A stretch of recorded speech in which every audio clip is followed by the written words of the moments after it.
तत्वावधान में आयोजित इस पीडीए बैठक में आज इस कार्यक्रम के अध्यक्ष हमारे इस विधानसभा के सम्मानित अध्यक्ष आदरणीय के कुशवाहा जी, आप सबके जाने पहचाने हर दिल अजीज हमारे सम्मानित जिलाध्यक्ष पूर्व विधायक आदरणीय मुनीम शुक्ला जी, इस कार्यक्रम में उपस्थित अनुसूचित जाति प्रकोष्ठ के सम्मानित जिलाध्यक्ष आदरणीय रंजन पासवान जी, इस कार्यक्रम में उपस्थित जिला सचिव भाई करमवीर जी, अक्षय पासवान जी, राजा राम साहू जी, विजय पाल जी, पूर्व प्रधान आदरणीय राम कुमार कुशवाहा जी, लाला कुशवाहा जी, और इस कार्यक्रम के आयोजक जिन्होंने इस कार्यक्रम को सफल बनाने के लिए पूरी जान लगा दी है, भाई जान मोहम्मद जी, डॉक्टर जय सिंह यादव जी, इनके सभी टीम के जांबाज साथियों, आज रविदास जयंती है। सर्वप्रथम संत शिरोमणि रविदास के चरणों में श्रद्धा सुमन अर्पित करते हुए इस देश के संविधान निर्माता बाबा साहब अम्बेडकर के चरणों में श्रद्धा सुमन अर्पित करते हुए मैं इस मंच की ओर से सामने इस कार्यक्रम को सफल बनाने वाली टीम को, सामने बैठे हुए सभी जांबाज बुजुर्गों, महिलाओं, बच्चों को मैं इस कार्यक्रम में मंच की ओर से आपका हार्दिक स्वागत करता हूं, वंदन करता हूं, अभिनंदन करता हूं। ये संतों की धरती है। किसकी धरती है? ये संतों की धरती है, गुरुओं की धरती है, ये भगवानों की धरती है। इस धरती पे जो भी संत, गुरु, महात्मा, जिन्हें तुम भगवान कहते हो, ये सब मनुष्य रूप में जन्म लेकर अपने आचरण में वैसा करके समूचे मानव समाज को दिशा और दर्शन देने का काम किया। क्या किया? कहा नहीं, वैसा किया। लेकिन आज दिक्कत है थोड़ी सी। आज राम को मानने वाले मिल जाएंगे, कृष्ण को मानने वाले मिल जाएंगे, शिव को मानने वाले मिल जाएंगे, दुर्गा भगवती को मानने वाले मिल जाएंगे,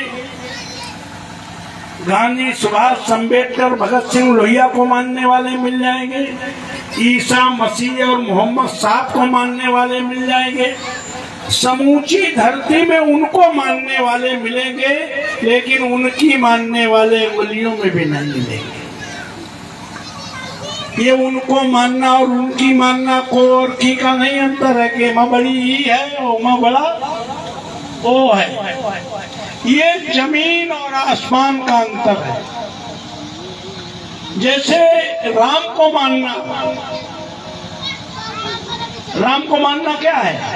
रामलीला करा दो, पातन का बढ़िया बुला के संवाद करा लो, मूर्ति में माला चढ़ा लो, मिठाई चढ़ा लो, हनुमान जी पे याद कर दो, उनका गान करो, उनका गुणगान करो, ये उनको मानना है।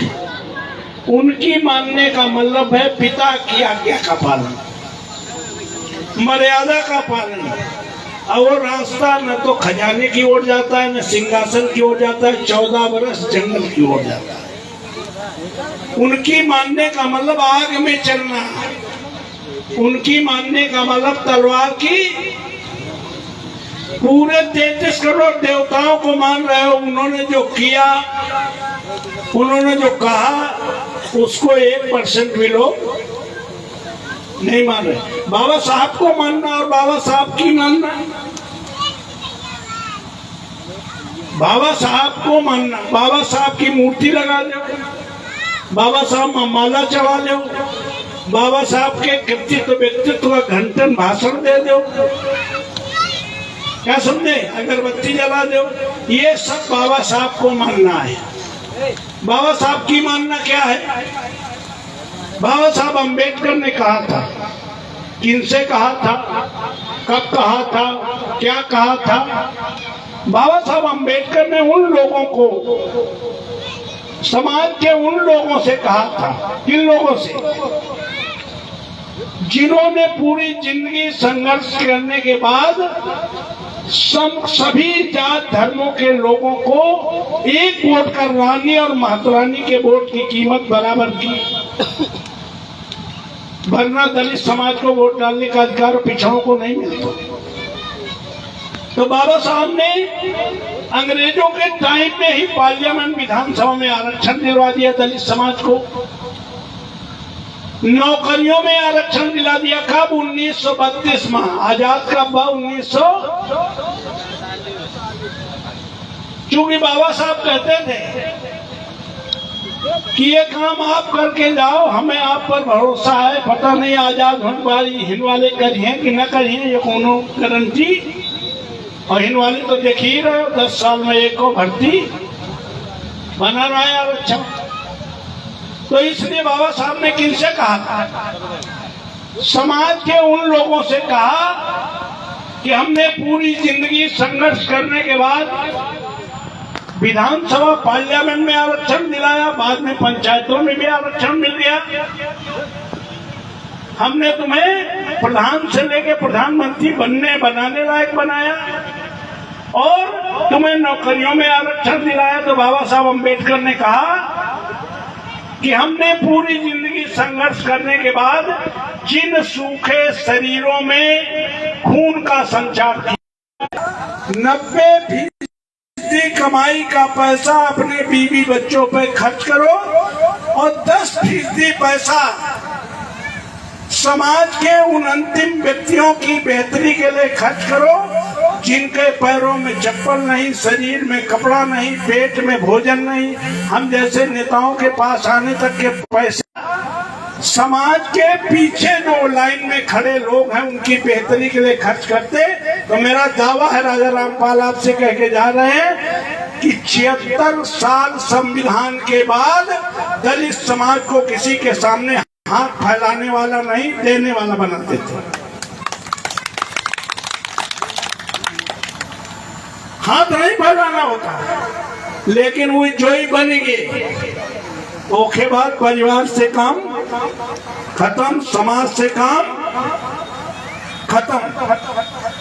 तो जो लोग ये दोनों काम करते हो, बाबा साहब की मूर्ति में पूजा भी करते हो, माला भी चढ़ाते हो और अपनी इनकम का 10% खर्च भी करते हो, वो बाबा साहब को भी मानते हैं, बाबा साहब की भी मानते हैं। और जो ऐसा नहीं करते हैं वो खाली बाबा साहब को मानते हैं, बाबा साहब की।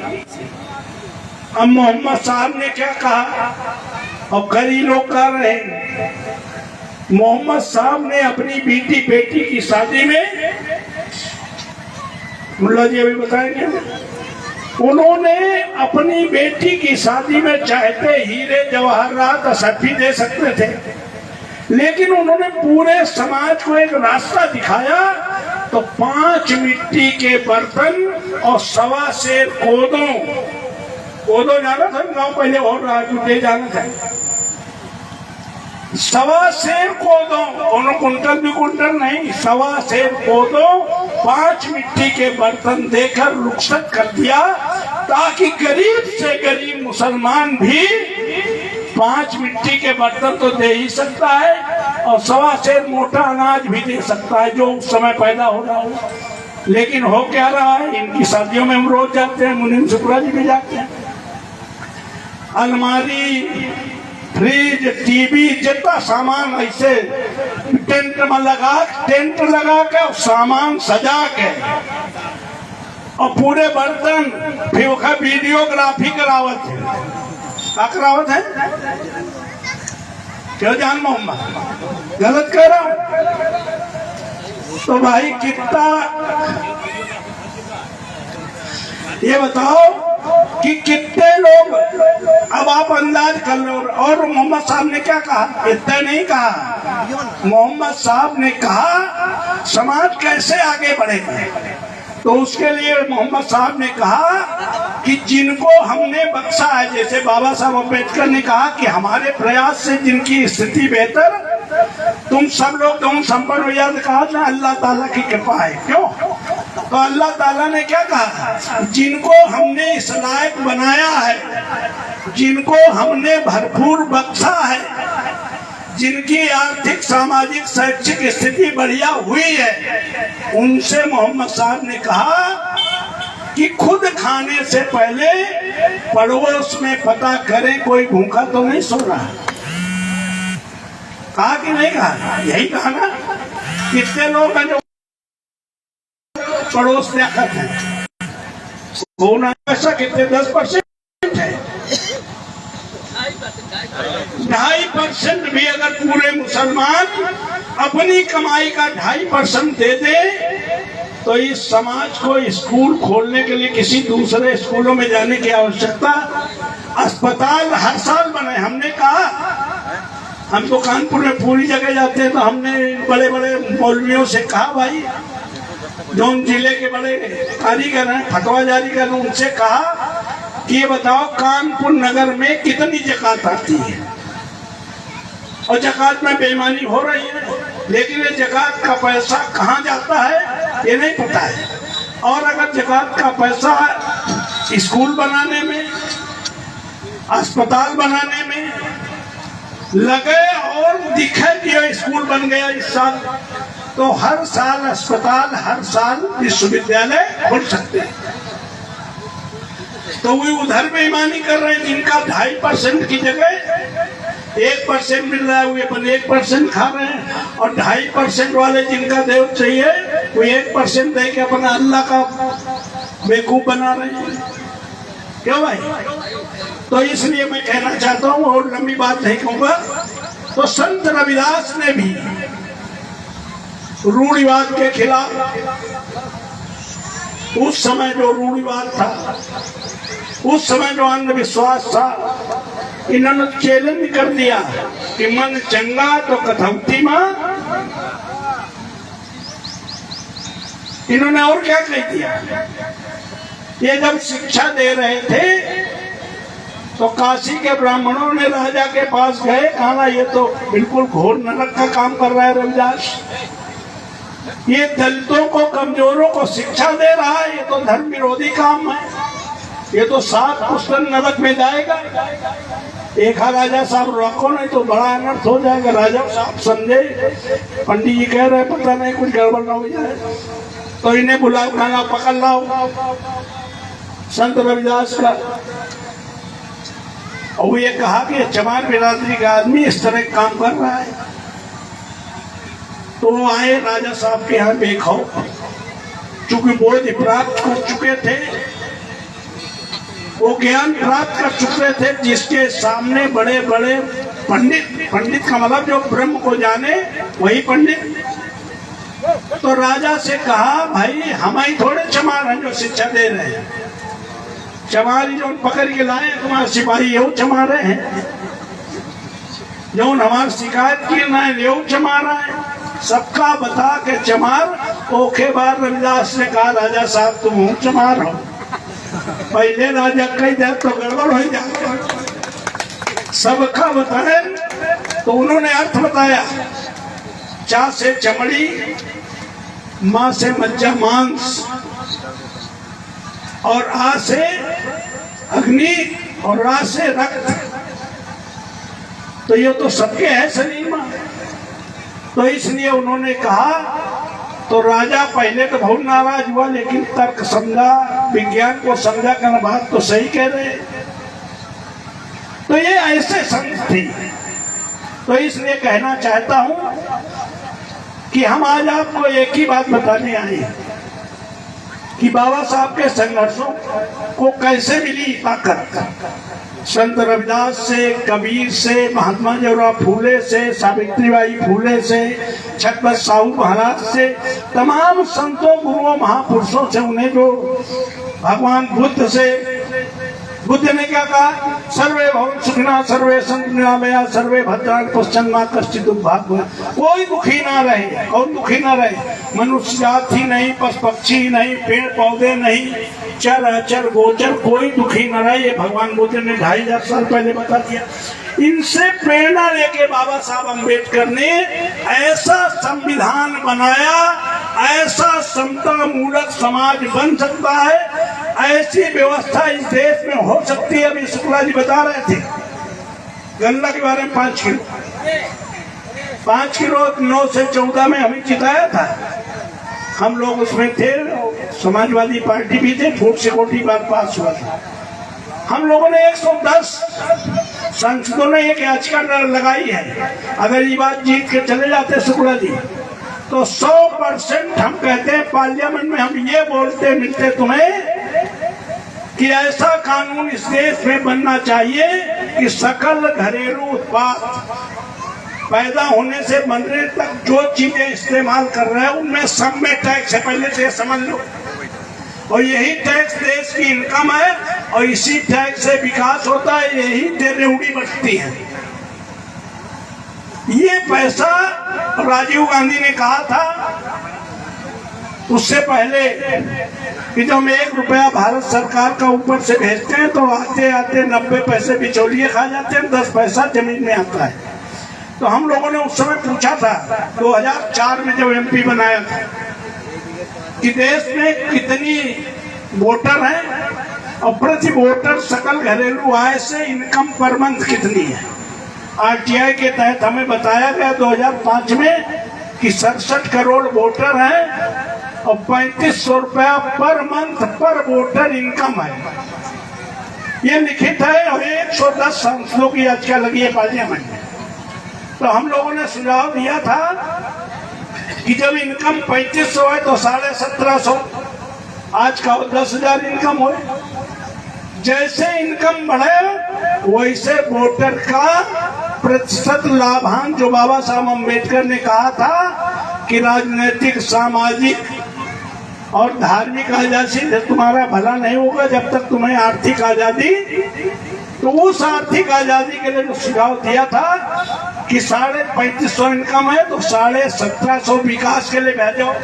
एमन 90% बिचौलिया खाए चाहे 100%, और 67 करोड़ वोटर। तो जैसे आज 0 पैसे से खाता खुला है ना, ऐसे 67 करोड़ मतदाताओं का खाता खुलवाकर 1750 प्रत्येक के खाते में डाल दो, एटीएम दे दो, पहली तारीख में जाए अपने हिस्से का पैसा निकाले।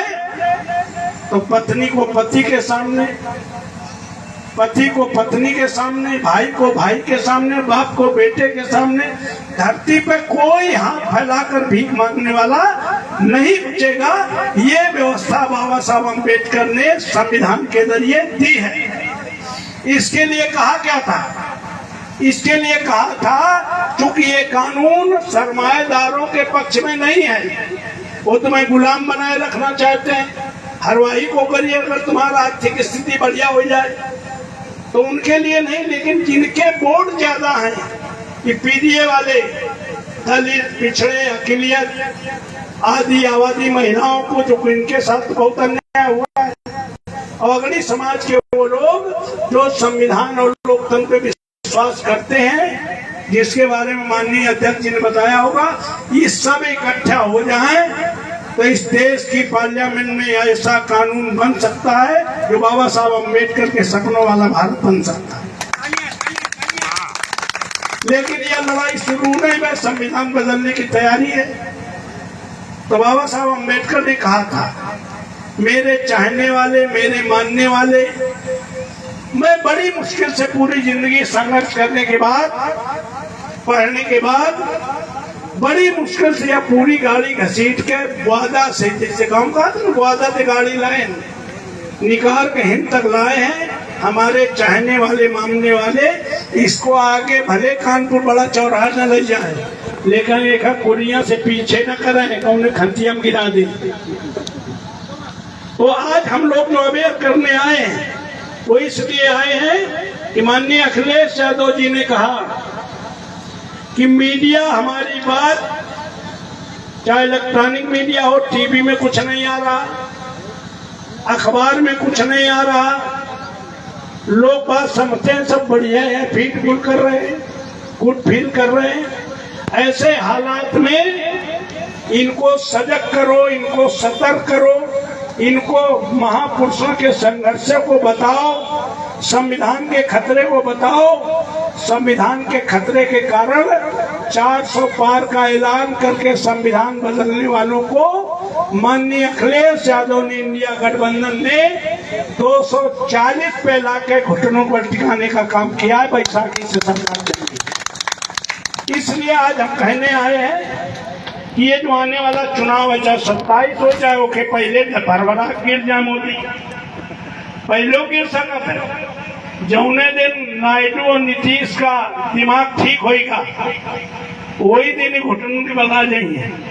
तो जो भी चुनाव आए भरा, जब भी चुनाव आए तो इसकी लड़ाई लड़ कौन रहा है पहले ये समझ लो। या तमाम दलित समाज के लोग बैठे हैं, बसपा में हमसे बड़ा बसपाई कौन रहा है, हमसे बड़ा अम्बेडकराई कोई नहीं है।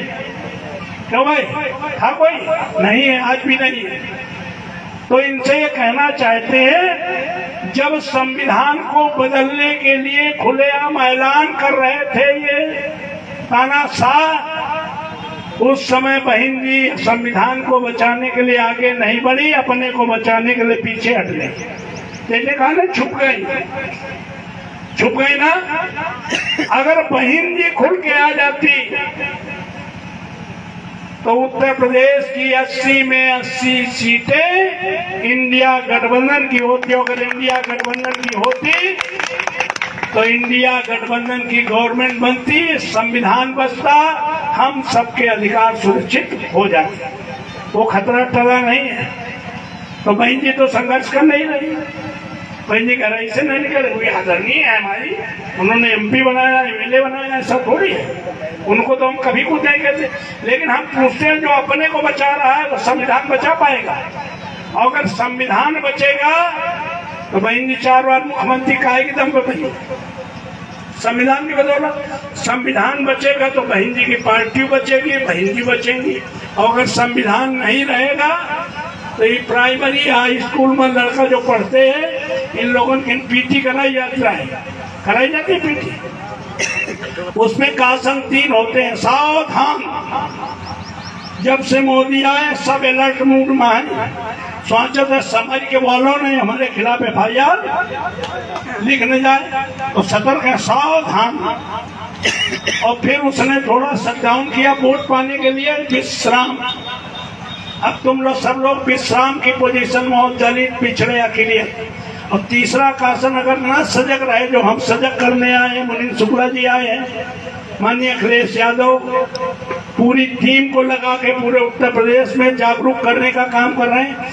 अगर न जगे, अगर सतर्क सजग न हुए तो तीसरा आसन जान लो, बोला बहुत देर विश्राम तो कर नहीं सका था, फिर मूल स्थिति में आना पड़ेगा। तो कहा जाता है, PT टीचर बोलता है, जैसे थे कैसे थे 1000 साल पहले, कैसे थे 76 साल पहले, कोई पंचायत सदस्य नहीं था, जो काम कर रहा वही काम के लिए फेंकते तैयार हो जाओ। फिर खाली वो है रामायण के एक चौपाई कहो, कौन खोए हमें कहानी चेरी छाण होइबे रानी। अबे तो वही कह रहे हैं 1 नेशन 1 इलेक्शन, फिर कहेंगे नो नेशन नो इलेक्शन, एक है देश एक है राजा। भाई कितने के बाद समझ में आई, हाथ ऊंचा करके बताओ। तो ये चुनाव जो आने वाला चुनाव है, ये चुनाव न डरने का चुनाव है, न आपस में बंटने का चुनाव है।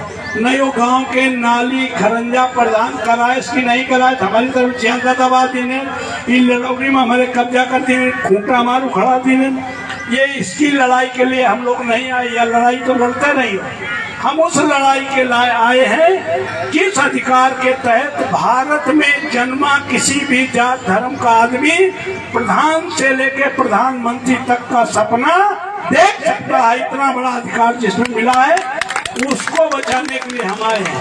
ये सब बचावर रहो और आने वाले समय में बिना बटे बिना डरे और बिना नए लालच में फंसे 2 करोड़ नौकरियां ये 15 लाख देवे, समझ गए।